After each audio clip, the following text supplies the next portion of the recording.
The widow of my deceased brother wanted to frame me because she envies my success. She forced her daughter to say that I never imagined my life would look like this. I always figured my late 30s would involve settling down, maybe a wife, maybe kids. Instead, I found myself stepping into a role I never expected. That of a father figure to my 14-year-old niece, Emily. My name's Michael, and to give you a bit of context, Emily's my late brother Alex's daughter. He passed away 3 years ago in a car accident, leaving behind his wife, Jessica, and Emily. Since then, I've been their rock, at least as much as I could be. I was always close to Alex. He was my little brother, my best friend. Losing him shattered me, but it hit Emily and Jessica even harder. I was the one who helped them get through the financial struggles, navigating insurance claims, and helping Jessica find work again. Still, it's not just about the money. Emily's teenage years have been, let's just say, complicated, and Jessica's been struggling with her own grief. More and more, I felt like the only thing holding this fragile family together. Recently, though, things have shifted in a way I wasn't prepared for. A couple of weeks ago, Jessica called me in tears, her voice barely recognizable through the sobs. She admitted she'd been struggling to make ends meet, even with my support. Jessica's been trying to hold down a part-time job while being there for Emily, but with bills stacking up, she felt like she was drowning. "Michael, I don't know what to do," she whispered, sounding exhausted. I could practically feel the weight of her grief and stress over the phone. It wasn't just about money. She was falling apart emotionally, too. "Jessica, I'll be there," I assured her. "We'll get through this." When I arrived, Emily wasn't home. Out at a friend's place, apparently. Jessica was sitting at the kitchen table, a half-empty bottle of wine in front of her, looking more vulnerable than I'd ever seen her. I had this sudden, overwhelming sense of responsibility. She looked up at me, and for the first time, I saw something in her eyes, something that made me uncomfortable. That night, we talked for hours. Jessica opened up in a way she never had before, confessing her fears of being a failure as a mother, her grief over losing Alex, and her deepening loneliness. We were both a little tipsy, and at one point, she reached across the table, grabbing my hand, holding it tightly. Her fingers lingered longer than I expected. I didn't pull away. It was strange. Here we were, two people brought together by tragedy, but something about her touch felt almost intimate. I dismissed it, though, chalking it up to Jessica's vulnerability and my need to protect her and Emily. The next day, Emily came home and barely acknowledged me, which was unusual. Usually, she'd at least crack a smile or roll her eyes at one of my terrible jokes. But lately, she'd been distant, closing herself off more and more. I worried she might be keeping things from her mom, but Jessica brushed it off, saying Emily was just being a teenager. But then, a week later, I found Emily sitting on the front steps of my house, looking pale and shaken. She didn't say anything at first, just stared at the ground. "Emily, what's going on?" I asked gently, sitting beside her. She hesitated, then mumbled, "Uncle Mike, I don't know what to do. Mom's been acting strange. She gets really upset, and then she cries, and it's like she doesn't even see me. It's like I don't matter to her anymore." Her voice broke, and I felt my heart clench. Emily had already lost her dad, and now she was losing her connection with her mom, too. "I'm here for you, okay? No matter what," I assured her, wrapping an arm around her shoulders. "Whatever you need." From that moment, I became her confidant. Emily started coming to me more often, especially when things got tense with Jessica. I could feel her clinging to me, desperate for stability in a world that felt like it was constantly shifting under her feet. Jessica's behavior became more erratic over the following months. She'd call me late at night, sounding frantic, complaining about work or venting about things that made no sense. One night, I arrived at her place to find her pacing the living room, muttering under her breath, and Emily hiding in her room, clearly distressed. "Jessica, this has to stop," I told her firmly, trying to get through to her. But she turned on me, her face twisted with anger. "Don't you dare tell me how to raise my daughter," she snapped. Her anger was sharp, almost wild, and it was like looking at a stranger. I could see the fear in Emily's eyes as she peeked out from her room, watching her mother unravel. It was in that moment I realized just how broken Jessica had become. She wasn't just grieving, she was spiraling, and she was taking Emily down with her. That night, I took Emily to stay at my place, promising her it was just temporary. I told her I'd talk to her mom, try to get things straightened out.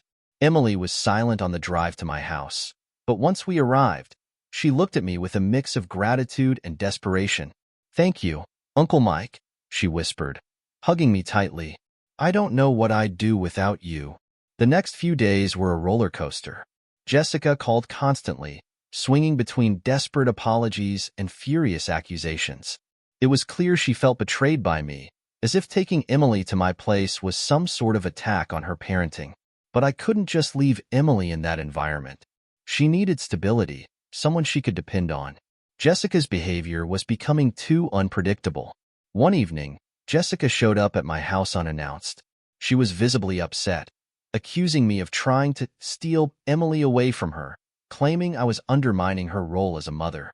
Her voice was loud, piercing, and I could see Emily shrinking back into herself, her expression a mix of fear and embarrassment.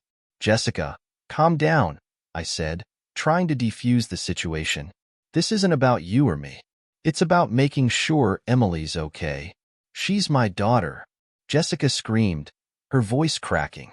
"You don't get to make decisions for her." Emily, tears streaming down her face, looked up at her mother, visibly shaken. "Mom, please. You're scaring me." Jessica's expression softened for a moment, and then she seemed to snap out of her rage, looking confused, as if she didn't even know how she'd ended up at my house. She turned on her heel and left without another word, leaving Emily and me standing in stunned silence. That night, Emily confessed that she was scared to go back home. She told me about the nights Jessica would drink herself into a stupor, leaving her to fend for herself. Emily's eyes were wide with fear as she recounted how her mom had become increasingly erratic, sometimes locking herself in her room for hours, sometimes lashing out over the smallest things. "I don't want to hate her," Emily said, her voice barely a whisper. "But sometimes, it's like she's not even my mom anymore." Hearing that broke me. I knew Jessica was struggling, but I had no idea how deeply it was affecting Emily. I reassured her that she could stay with me as long as she needed. At that moment, I made a silent promise to myself. I wouldn't let her down. But the situation with Jessica continued to escalate. She started showing up at Emily's school, creating scenes, accusing the teachers of conspiring against her. I received frantic calls from the school, asking me to come down and take care of things. It felt like I was constantly trying to put out fires, and each time, it left me more exhausted than the last. One night, Jessica called me again, her voice slurred, pleading for me to bring Emily home. She claimed she'd changed, that things would be different this time. But I could hear the desperation in her voice, and I knew it was just another empty promise.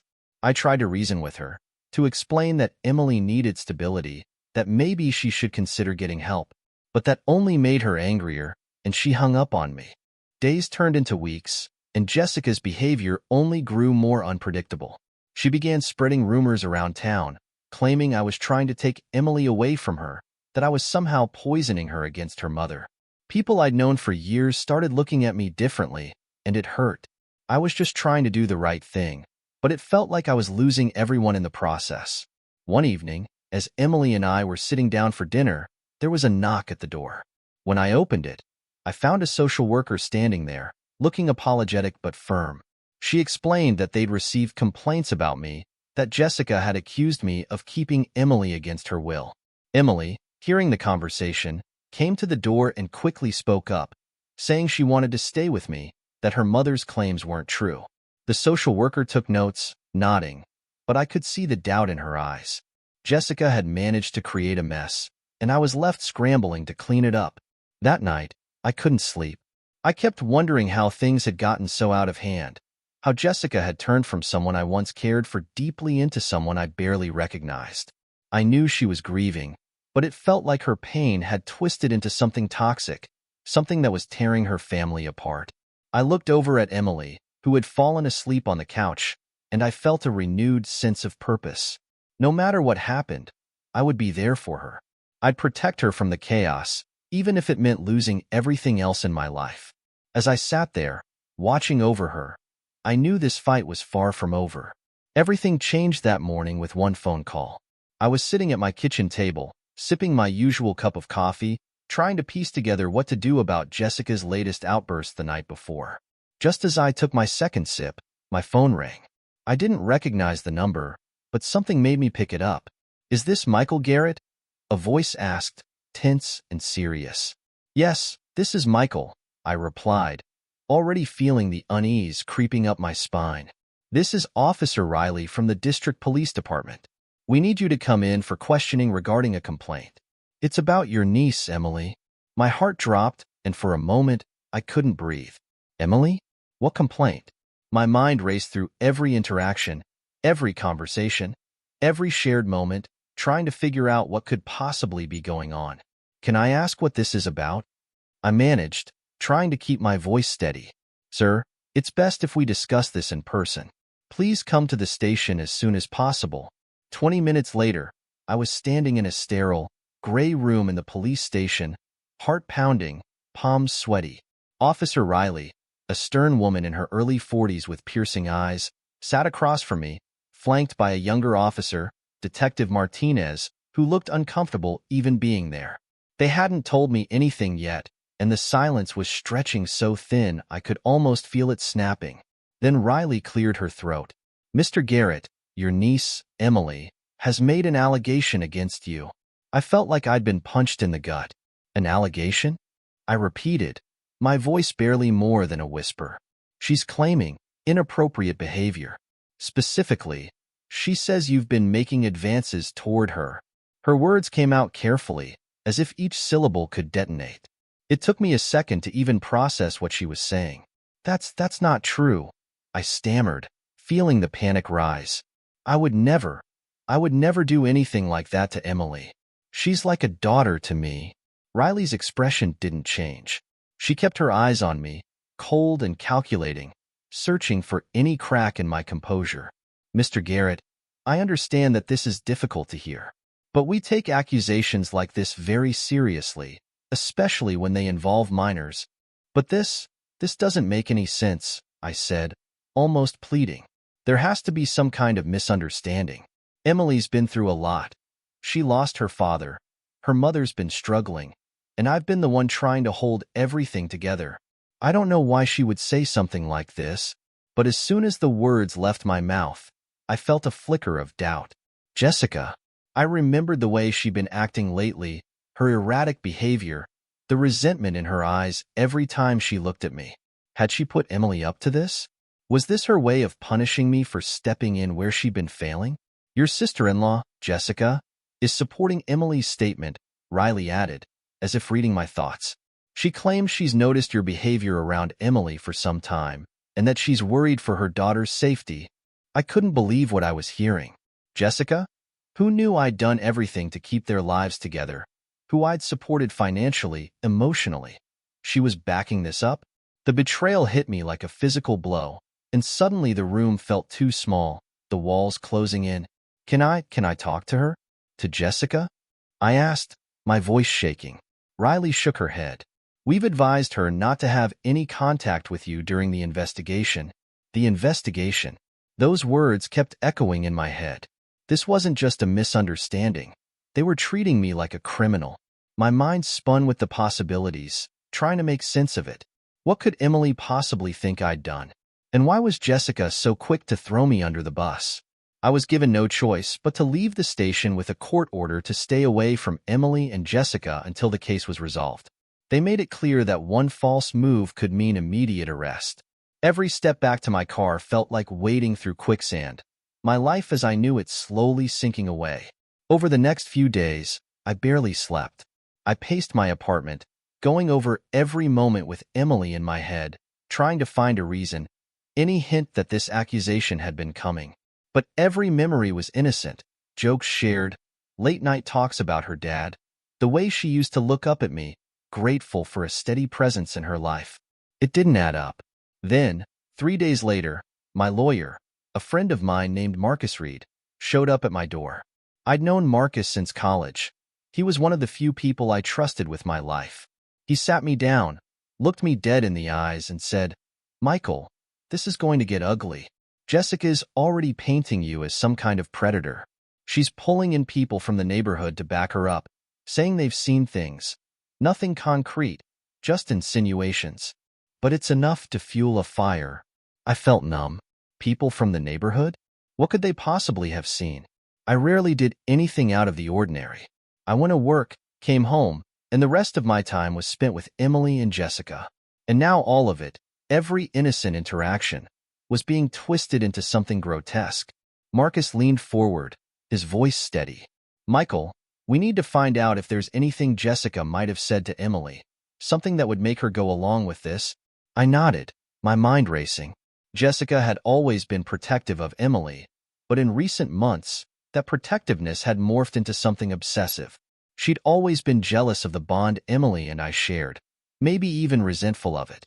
But would she really go this far just to hurt me? Marcus was already on the case, digging through every detail he could find, talking to anyone who might have a clue as to why Emily had made the accusation. He spoke to Emily's school counselor, Mrs. Thompson, who admitted that Emily had seemed withdrawn lately but hadn't mentioned anything about me. She was clearly uncomfortable with the whole situation, and I could tell she didn't know who to believe. In the meantime, my life turned into a nightmare. Every knock on the door sent me into a panic. I could barely show my face in public without feeling the weight of people's judgmental stares. The rumors were spreading fast, and soon everyone seemed to have an opinion on my character, my intentions. Friends started pulling away, colleagues grew distant, and I felt myself becoming a pariah in my own life. The only person who stayed by my side was Marcus.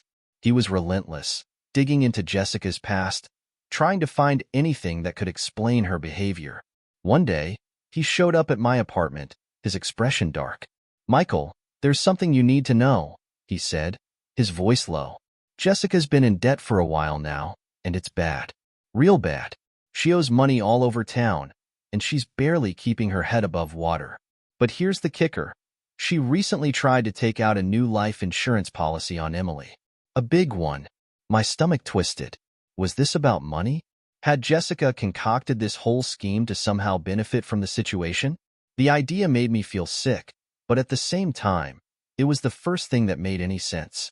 If she could ruin me, paint me as a monster, maybe she thought she could take control of everything. Emily's life, any financial support that might come from the family. But there was no way to prove it. Without solid evidence, it was just a theory, a twisted story that no one would believe, not with Jessica and Emily both testifying against me. The next day, things took a turn I hadn't anticipated. I was sitting alone in my apartment when I got a message from an unknown number. The message was brief. "Meet me at the corner of 8th and Maple. Tonight, 10 p.m. Come alone." It was risky, maybe even foolish, but I was desperate. I arrived at the corner, waiting in the shadows, heart pounding as I scanned the street. Then, out of the darkness, a figure approached. It was Mrs. Thompson, Emily's school counselor. She looked nervous, glancing around as if afraid of being seen. "Mr. Garrett," she whispered, "I don't have much time. I shouldn't even be doing this, but I think you deserve to know. Emily's been struggling with something, and I don't think it has anything to do with you." "What do you mean?" I asked, desperate for answers. She hesitated, clearly torn. "I can't say much, but I've noticed some strange things. Emily's been very anxious, almost paranoid. I overheard her talking to her mom, saying she didn't want to do this anymore. I don't know what it means, but something doesn't feel right. It's like she's afraid of her own mother." Her words confirmed my worst fears, that Jessica was manipulating Emily, coercing her into this lie for some unknown purpose. Mrs. Thompson handed me a small slip of paper. "This is my number. If you need anything, call me. But be careful, Mr. Garrett. Jessica, she's more dangerous than you think." As she disappeared into the night, I felt a spark of hope, something I hadn't felt in days. There was someone who believed me, someone who saw through Jessica's facade. But the road ahead was still uncertain, and I knew that getting to the truth would come at a price. The days that followed the accusation were a blur of interrogation rooms, tense silences, and sleepless nights. I had been pulled in for a second round of questioning, this time under harsher scrutiny. Every word felt like a minefield as I sat under the cold, fluorescent lights, my every answer dissected for any sign of guilt. The officers looked at me with that unwavering skepticism I'd grown to dread. They didn't say it outright, but I could see it in their eyes. They already believed I was guilty. Just when I thought it couldn't get worse, Marcus informed me that Emily was being questioned again as well. The police wanted to be thorough, they said, given how serious the accusations were. But I wondered if they had any idea of the psychological toll they were putting on a 13-year-old girl, not to mention an innocent man. A week passed without any word, and the silence gnawed at me. Then, one morning, I received a call from Marcus. His voice was tense, yet there was an undertone of urgency that I couldn't ignore. "Michael, they want you down at the station. It's about Emily," he said, pausing, "and I think you might finally get some answers." My heart raced as I made my way to the police station, my mind cycling through every possible outcome. I wanted to believe that maybe, somehow, Emily had told the truth, but I was afraid to hope, afraid to let my guard down. The past few weeks had left me questioning everything: my instincts, my relationships, my sanity. When I arrived, Officer Riley was waiting for me outside the interrogation room, her expression unreadable. Beside her was a young woman I hadn't met before, a psychologist named Dr. Lauren Callahan, who specialized in adolescent trauma and abuse cases. She looked at me with a mixture of empathy and professionalism. "Mr. Garrett, Dr. Callahan has been working with Emily over the past few days," Riley explained. "She's made some progress, and Emily has agreed to speak with us again." Dr. Callahan nodded, her gaze calm and steady. "Emily has been under a lot of pressure. I want you to know that she's going through something incredibly complex, and it's taken time for her to open up. But I believe she's ready now." The door opened, and I was led into the room. Emily was already seated at the table, her eyes downcast, looking small and vulnerable. Her shoulders were hunched, her hands clasped tightly together as if she was holding herself together by sheer will. The sight of her, so broken and defeated, tore at me. "Uncle Mike," she whispered, barely looking up. Her voice was so soft, so unlike her usual tone, that I almost didn't recognize it. "Emily, I'm here," I said gently, struggling to keep my emotions in check. Dr. Callahan sat beside Emily, placing a reassuring hand on her shoulder. "Emily, you're safe here. No one can hurt you. Just take your time and tell us what you need to say." Emily swallowed, her gaze flickering toward the two-way mirror on the wall, and then back down at her hands. She took a shaky breath, and in that moment, I could feel the weight of everything she'd been holding inside. "Mom, she told me to say those things about you," Emily whispered, her voice barely audible. She said if I didn't, she'd make my life miserable. She said you wouldn't get in trouble, that no one would believe me, but if I didn't do it, I'd regret it." The words hung in the air, each one feeling like a punch to my gut. I tried to process what she was saying, tried to wrap my head around the idea that Jessica had coerced her own daughter into fabricating such a horrendous lie. She told you to accuse me?" I asked, my voice thick with disbelief. Emily nodded, her eyes brimming with tears. She said it was the only way, that she needed money and that if I didn't do it, we'd end up on the streets. She made me feel like I had no choice. Dr. Callahan squeezed Emily's shoulder, offering her silent support. "Emily, you've been incredibly brave in sharing this with us. It's not easy to stand up to someone you love, especially your mother." Officer Riley cleared her throat, visibly trying to maintain her composure. "Emily, do you understand what your mother intended to do with these accusations?" Emily's face crumpled, and for a moment, she seemed to fold in on herself. She wanted to blackmail Uncle Mike. She said if he didn't pay, she'd make sure he went to jail. She said no one would believe him over me. Hearing it out loud, in Emily's trembling voice, made it all the more real. Jessica had been willing to destroy my life, to traumatize her own daughter, all for money. The sheer cruelty of it left me speechless. I could feel a surge of anger, raw and unfiltered, rising within me, but I forced myself to stay calm. This wasn't about me. It was about helping Emily. Dr. Callahan leaned forward, her voice soothing. Emily, you've done the right thing by coming forward. You're safe now. Your mom can't hurt you anymore. Emily looked up at me, her tear-streaked face a picture of guilt and relief. I'm so sorry, Uncle Mike. I didn't want to do it. I swear, I didn't want to hurt you. I shook my head, my heart breaking at the sight of her pain. It's okay, Emily. I'm just glad you told the truth. The room was silent for a moment, the weight of Emily's confession settling over us like a heavy fog. Officer Riley stepped out, and I could see her speaking with someone through the glass, likely coordinating what came next. Dr. Callahan stayed beside Emily, murmuring words of encouragement, helping her steady her breathing. After a few minutes, Riley returned, her face set in a grim expression. Mr. Garrett, thank you for your patience. We'll be taking appropriate measures regarding Jessica's actions. For now, I think it's best if Emily stays somewhere safe. I nodded, my mind still reeling. I'd spent weeks trapped in a nightmare, my life turned upside down by a lie, and now, in the span of a few minutes, everything had changed. But the damage was done. My name, my reputation, my trust in the people I loved, all of it had been tainted by Jessica's betrayal. Over the following days, Emily stayed with me, and with the support of Dr. Callahan, we began the slow, painful process of healing. She still struggled with guilt, and every now and then, I'd catch her staring at me, a mixture of sorrow and shame in her eyes. One evening, as we sat together in the living room, she finally spoke. Uncle Mike, will people ever look at you the same again? I took a deep breath, trying to find the right words. I don't know, Emily. Some people may never change their minds, but I don't care what they think. I care about you, and I know the truth. Emily nodded, her face solemn. I don't know if I can ever forgive Mom for this. I don't know if I can, either, I admitted, my voice thick with emotion. But we don't have to decide that now. Right now, we just focus on moving forward. In the end, Jessica's manipulation left scars on both of us, scars that would take years to heal. The betrayal was deep, and the trust shattered. But as Emily and I sat there in the quiet, I felt a flicker of hope.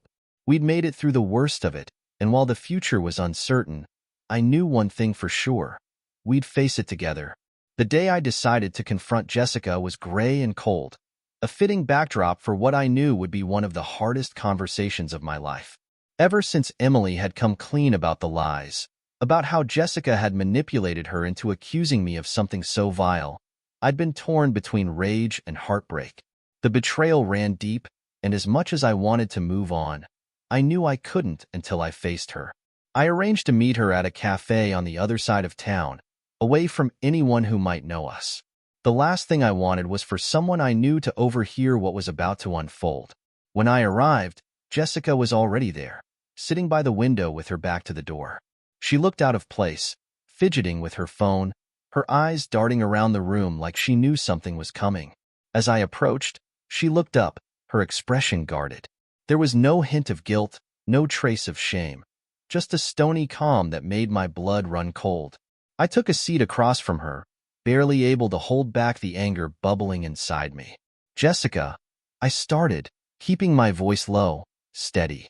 We need to talk about what you did, about what you put Emily and me through. She looked down, her fingers twisting around the handle of her coffee cup. For a moment, I thought she might actually apologize, but then she lifted her gaze, her eyes hard. I did what I had to do, Michael. You wouldn't understand. I stared at her, disbelief coursing through me. Wouldn't understand? I repeated, my voice tinged with shock.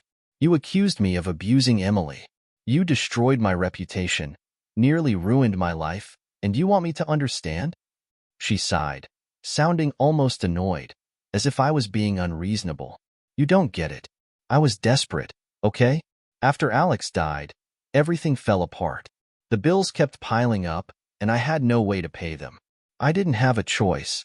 There's always a choice, Jessica, I said, feeling my patience thin. And you chose to hurt your own daughter, to use her as a weapon against me. You dragged her into something horrific, all for money. Jessica's face twisted into a scowl. Oh, don't act so high and mighty. You've always been the golden boy, the one everyone loves. I've been struggling while you sit there with your steady job, your nice house, your perfect life. You wouldn't lift a finger to help us unless you had to, so I made sure you had to."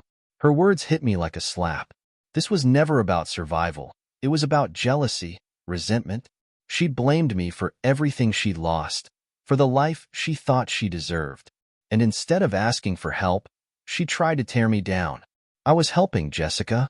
I've been helping since Alex passed away. I covered your bills, helped you with Emily, even when it felt like it was never enough," I said, my voice tight with anger. "But that ends today. I'm done. No more support, no more help. You're on your own." Jessica's face went pale, her bravado slipping. You can't just leave us with nothing. What about Emily? You're punishing her too." I shook my head, my heart heavy.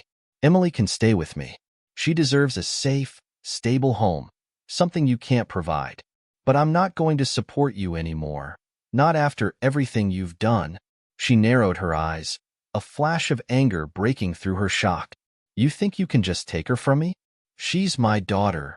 "She's your daughter, but she's also my niece, and I'll fight to keep her safe if I have to," I replied, my tone resolute.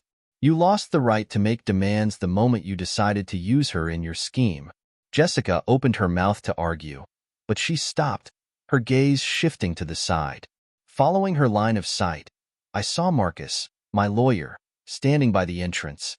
He'd insisted on coming with me, just in case Jessica decided to make more trouble. Seeing him there reminded her that I wasn't alone in this fight. "You haven't heard the last of this, Michael," she hissed, grabbing her coat and pushing past me as she stormed out of the cafe. I watched her go, a mix of relief and sadness filling me. This was the end of a chapter, one I'd never expected or wanted. But for Emily's sake, and for my own peace of mind, it had to be done. Filing a police report against Jessica was a decision I never thought I'd make. The idea of legally pursuing someone who'd once been family, someone I'd once trusted, felt foreign and wrong. But there was no way around it. Jessica's actions had crossed a line.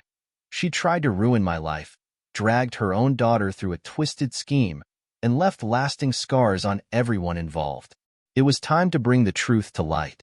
The next morning, I walked into the police station, my lawyer Marcus by my side.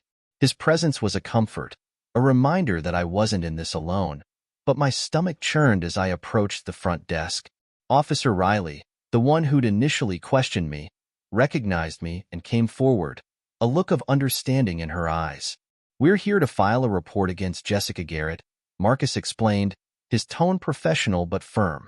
Riley nodded, leading us into a small office. As I sat down, I felt a wave of mixed emotions, anger, sorrow, and a faint, lingering sense of betrayal. I told them everything, recounting each painful detail, from the accusation and blackmail to Emily's confession and Jessica's total lack of remorse. Officer Riley took detailed notes, her face grave, and when I was done, she assured me that Jessica's actions would be thoroughly investigated. The following weeks were a whirlwind. Jessica was arrested on charges of child endangerment and attempted blackmail. Word spread quickly through the family, and soon, everyone seemed to have an opinion. Some relatives were shocked, horrified that Jessica could have orchestrated something so terrible, while others were skeptical, convinced I was overreacting. The family was divided, and each call, each conversation, left me feeling more alienated. My aunt, Linda, who had always been close to Jessica, called me one evening, her voice sharp and accusatory. "Michael, I can't believe you do this," she snapped. "Jessica's already lost so much, and now you're going to put her behind bars?" "She put herself there, Aunt Linda," I replied, my patience wearing thin. "She used her own daughter in a twisted scheme to blackmail me. How can you defend that?" Linda huffed, her tone softening slightly. I can't believe she'd do something like that. She's family, Michael. Family sticks together." I took a deep breath, struggling to keep my composure. She stopped being family the moment she used Emily as a weapon. I'm not going to sit by and let her destroy lives. The conversation ended on a sour note, and after that, I found myself fielding more calls, each one a variation of the same argument. Cousins, uncles, even family friends. They all weighed in, some expressing sympathy, others casting doubt. It felt like a second betrayal, like everyone I'd counted on was turning their back on me. In the midst of this chaos, I focused on work, throwing myself into my job to keep my mind off everything. Marcus checked in regularly, keeping me updated on Jessica's case, and I found a strange sense of satisfaction in knowing that justice, at least, was being served. But the damage was done. My family was fractured, and Emily was left in the middle of it all. A few months later, I received a call from Child Welfare Services. The social worker, a woman named Ms. Bennett, explained that Emily's situation was being reassessed in light of Jessica's arrest. She spoke carefully, her voice calm and measured, but I could tell she was treading on sensitive ground. "Mr. Garrett, given the circumstances, we'd like to discuss the possibility of you taking Emily into temporary custody," she said gently. The request hit me like a punch to the gut. I hadn't expected this, hadn't prepared for the idea of becoming Emily's guardian after everything that had happened. Part of me wanted to say yes immediately, to step in and be there for her, but another part of me, a part that I hated, was hesitant. How could I care for a girl who'd once accused me of something so horrendous, even if I knew it hadn't been her choice? "Can I have some time to think about it?" I asked, my voice sounding distant even to myself. "Of course," Ms. Bennett replied, understanding in her tone. "Take as much time as you need. Emily's well-being is our priority, and we want to ensure she's placed in a safe, supportive environment." I spent the next few days agonizing over the decision. Every memory of Emily played through my mind. Her laughter, her vulnerability, the way she looked at me when she finally told the truth. But beneath those memories was a lingering pain, a reminder of the trust that had been shattered. Finally, I arranged to meet with her, hoping that seeing her in person would bring me some clarity. When she arrived at my apartment, she looked nervous, her eyes downcast as she stood in the doorway. I invited her in, and we sat down in the living room, the silence stretching between us. "Emily, I want you to know that I don't blame you for what happened," I said, choosing my words carefully. "But I also need you to understand that things have changed." She nodded, her face pale. "I know, Uncle Mike. I'm sorry for everything. I wish I could take it back." Hearing her apology brought a wave of emotions, but I forced myself to stay composed. "I believe you, Emily, and I know you didn't want any of this. But trust isn't something that can be fixed overnight." Emily looked up at me, her eyes filled with regret. "I know. I thought maybe we could try again. I don't have anyone else." The words cut deep, and I felt a pang of guilt, but I knew that taking her in would only complicate things further. My own peace of mind, my ability to move on, it all depended on keeping a certain distance from the pain of the past. "Emily, you're strong, and I know you'll find your way. But I think, for now, it's best if you stay with someone who can give you a fresh start, a place where you're not haunted by everything that happened." Tears filled her eyes, and she looked away, nodding slowly. "I understand." The conversation ended in a quiet, painful goodbye, and as she walked out of my apartment, I felt a mix of relief and sorrow. I knew I'd made the right choice, but it didn't make it any easier. In the months that followed, I focused on rebuilding my life, on finding a sense of normalcy that had been lost in the chaos. Family members continued to reach out, some trying to mend the fractured relationships, others still holding on to their anger and judgment. But I kept my distance, knowing that, for my own peace, I needed to protect myself. As I looked back on everything, I realized that some things were beyond repair. The trust I'd once had in my family, the bond I'd shared with Emily, it was all broken, and no amount of apologies could change that. But in letting go, I found a strange sense of peace, a hope that maybe, just maybe, Emily would find her own path and start anew. And as for me, I'd learned the painful truth that sometimes the only way to heal is to walk away.